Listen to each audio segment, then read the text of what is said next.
Hello Internet, and welcome back to my series of film reviews. Last time we covered the live-action remake of Lilo and Stitch, and now we're here to take a look at the rough road taken by Marvel's first family, before the introduction of the Avengers in comics, and that, my friends, is the Fantastic Four.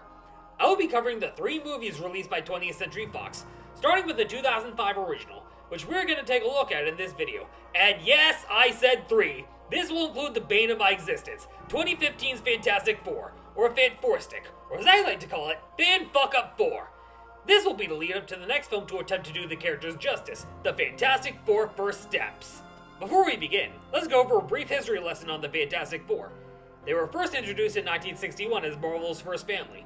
They consist of Reed Richards, or Mr. Fantastic, Sue Storm, or Invisible Woman, Johnny Storm, or Human Torch, and Ben Grimm, or The Thing.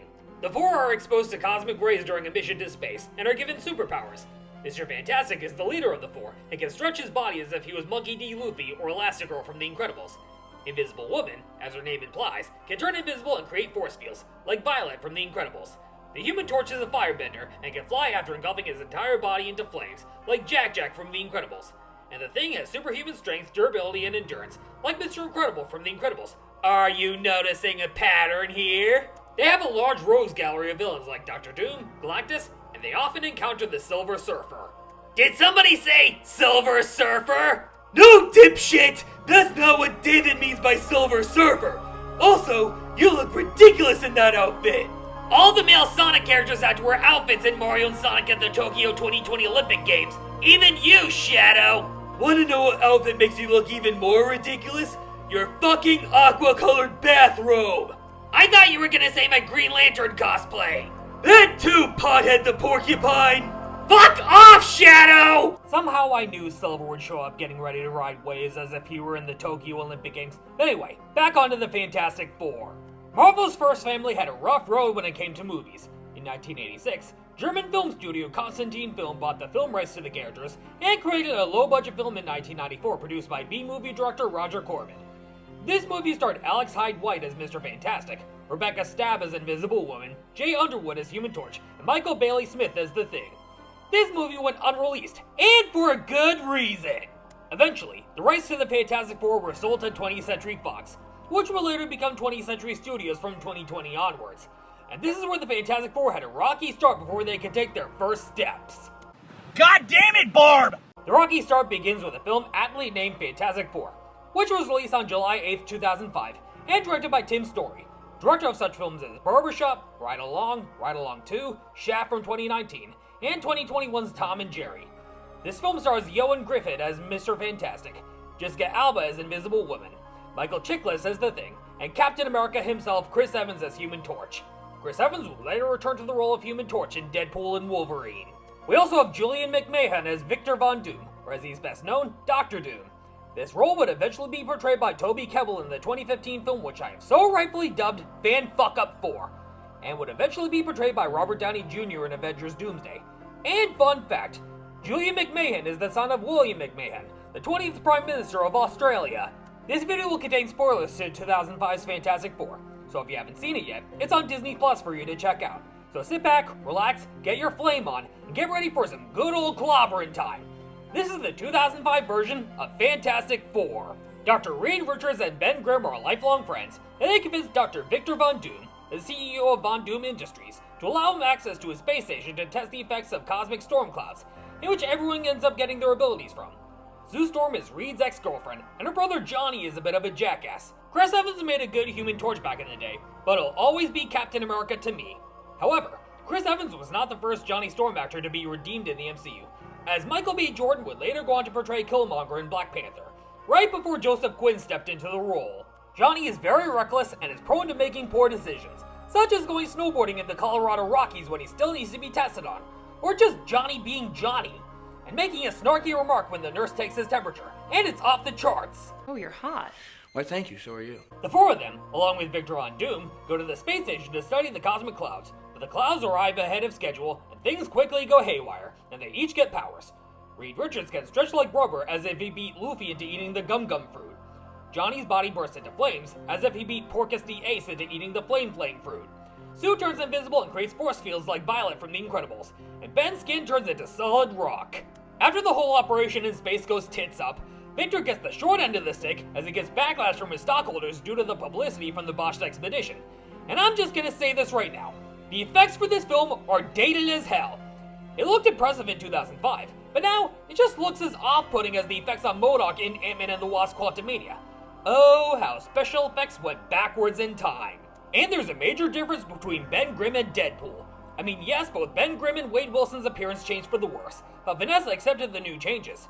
While Vanessa accepts Wade's disfigured look at the end of the first Deadpool movie, Ben Grimm's fiance is the exact fucking opposite. She just straight up dumps him!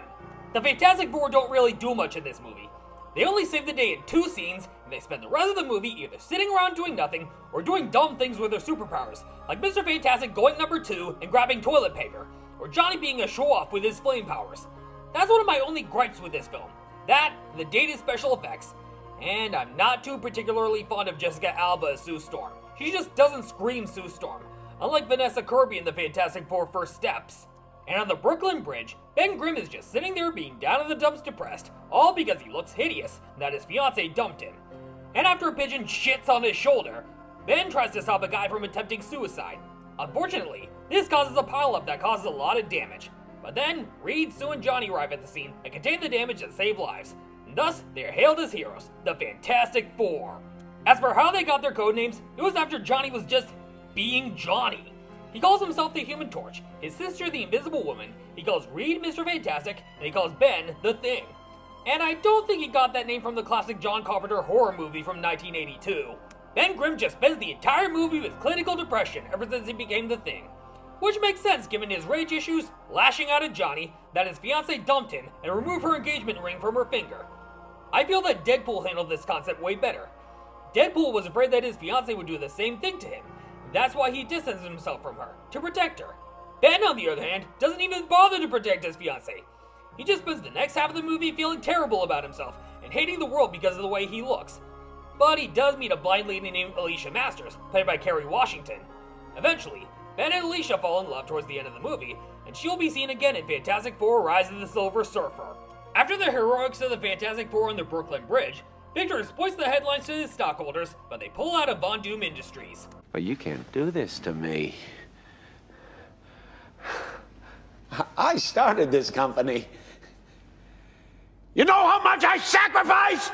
The 4 heroes head into Reed's lab in the Baxter Building, where we see a brief cameo from Stan Lee. There, they study their abilities and work on finding a cure so they can return to normal. But Johnny says, "Fuck that shit! We're superheroes! We can do whatever the fuck we want!" Now that right there is what I call a Homelander complex. A superpowered individual who just refuses to give up their powers because it makes them feel like a god. They don't give a single fuck about others or what others think. They just do it for publicity. And as to where the Thing gets its clobbering time from, it's from an action figure that Johnny shows him. In Fan Fuck Up 4, he gets it from his abusive brother. I'm hoping that both Joseph Quinn and Ebon Musk-Backrack have good reasons to say their usual catchphrases in the Fantastic Four First Steps, whether it be flame on or it's clobbering time. While they're testing out their powers, Reed warns Johnny not to go supernova, where he heats up to the same exact temperature as the sun. Otherwise, things will quickly go from bad to worse. But he has no choice but to break this rule when the 4 take on Dr. Doom at the end of the movie. Reed creates a machine to recreate the storm that gave the 4 their powers in an attempt to cure them. But Johnny, being Johnny, says, "Fuck that shit, we're superheroes, we can't just get rid of our powers." Except that he doesn't use that kind of language until Deadpool and Wolverine. And we see that Victor was also affected by the cosmic clouds from the Bosch space expedition. He mutates into organic metal that is able to produce electricity and plots his revenge on the 4. And just because the rights to the Fantastic Four belong to 20th Century Fox doesn't make them mutants like the X-Men. They're mutates, meaning that they got their powers after being exposed to some kind of mutagenic process, rather than being born with mutant genes. In the case of the Fantastic Four and Dr. Doom, they got their abilities from being exposed to cosmic energy. Victor, like the cold-hearted dickhead he is, drives a wedge between Reed and Ben, resulting in Ben walking out in a rage. This prompts Reed to test the completed machine on himself, but it makes his condition a lot worse, resulting in some dated special effects that don't really hold up in 2025. Victor then uses the machine to return Ben to normal, while also accelerating Victor's condition, and this is where he fully becomes Dr. Doom. It would be interesting to see where Robert Downey Jr.'s Dr. Doom's abilities come from, and how he became the next major threat against the Avengers, the Fantastic Four, the Thunderbolts, who I am not calling the new Avengers, and the returning X-Men. Right after Jonathan Majors got the boot from Marvel, following his career-shattering crimes, thus going from Avengers the Kang Dynasty to Avengers Doomsday. Dr. Doom, sporting a new terrifying mask, tortures Reed by conducting a chemistry lesson teaching him what happens to rubber when frozen. Doom then fires a heat-seeking missile towards Johnny, and then a pretty exciting sequence in which the missile chases the Human Torch and he ends up lighting a garbage barge on fire to trick the missile into blowing up. Sue then comes to Reed's rescue and saves him from the clutches of Dr. Doom, but she is soon outmatched, and we also see that Ben has returned to being the Thing and has learned to embrace his new appearance, like Deadpool towards the end of the first Deadpool movie. And so, the Fantastic Four come together, after spending the entire movie not getting along, not being a family, and getting on each other's fucking throats. In fact, they spent the entire movie being heroes lying around doing nothing. They are the heroes who don't do anything. They just stay at home and lie around. And if you ask them to do anything, they'll just tell you they don't do anything. But eventually, they get off their asses and save the city from the clutches of the evil Dr. Doom. Human Torch and Invisible Woman combine their powers to trap Doom in an inferno of intense flames, with Sue's nose starting to bleed due to the intense heat of Johnny going supernova. Mr. Fantastic and the Thing then freeze Doom in place with cold water, inducing thermal shock, and at the end of the movie, Doom is imprisoned on a ship bound for the fictional country of Latveria. And at the end of the movie, Ben has accepted his appearance as the Thing and begins a relationship with Alicia Masters. And thus, the Fantastic Four have embraced their roles as superheroes, and that's the end of the movie. I'm giving 2005 Fantastic Four a 6 out of 10. While not my favorite Marvel movie of the 2000s, it's the very definition of underrated. It doesn't get the credit it deserves today. I mean, this movie is not without flaws.